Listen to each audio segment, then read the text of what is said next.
If there is going to be hope for order, for sanity, for peace, for security of human rights in Zimbabwe, the starting point is not going to be us as a nation having a new president.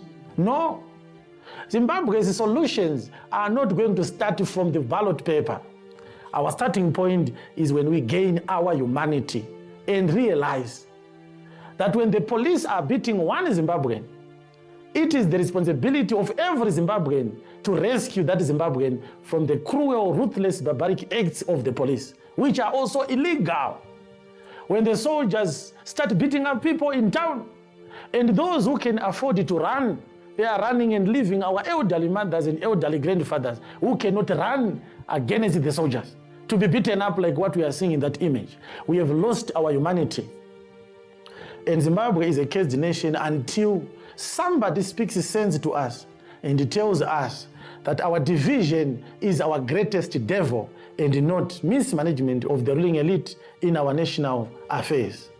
We need to regain our humanity. We need to regain the heart of a normal human being that feels pain when another fellow countryman is being abused, is being tortured, is being molested by those who are given the responsibility to protect us. We have turned against us.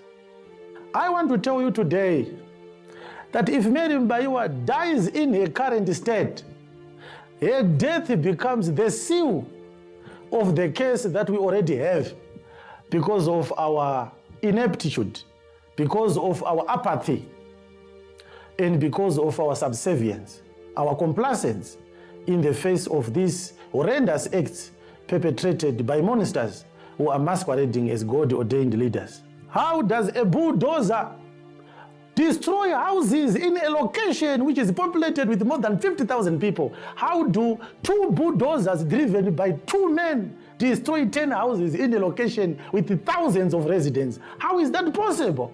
Where is our common humanity? Our fear is not normal. The fear of Zimbabweans is not normal. The cowardice of our people is not normal. It's a sign that our nation is accursed. There is a curse in Zimbabwe. If God is going to lift this curse from among Zimbabweans, the first sign is that a Zimbabwean is going to care about the well-being of another fellow Zimbabwean. Ndebele, Shona, Karanga, Tonga, whatever tribe you are from, whether you are a Korekore or you are a Buja or a what, if you are a Zimbabwean, you are my brother and you are my sister. You are because I am because you are. If I find you in trouble, I will leave what I'm doing to defend you because that's what makes us a nation. This spirit of humanity, this spirit of Ubuntu is not there among ourselves. And that is why politicians continue to kill us all the time and nobody thinks we are going to come to the end of this tyranny, to the end of barbarism. God must help us before we think about finding a new president, going for elections, forming political parties, deciding to run for the presidency. We need something more important and urgent than electing a new president. We need to find our common humanity. An example that we are still a long way from home is the Mary Mbaiwa scenario. She's our example. She's abandoned, she's forgotten, she's relegated, and she is despised.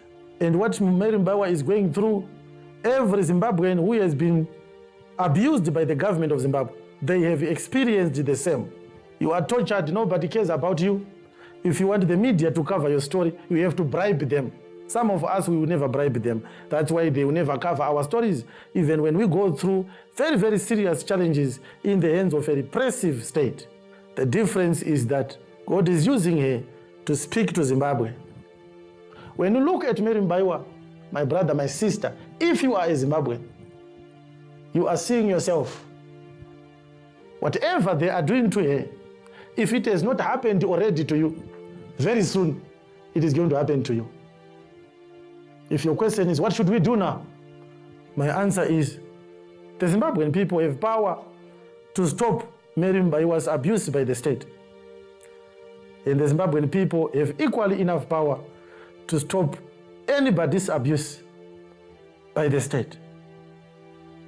A vehicle cannot abduct one person in a location that is full of people. They can block that vehicle They can beat up those assassins or abductors. The police cannot beat up our uncles, our grandfathers and grandmothers in town, while at least the youths are running away for their own lives. Where is your humanity? Why are you so cowardly? When that humanity comes into you, that's when we are going to see direction in our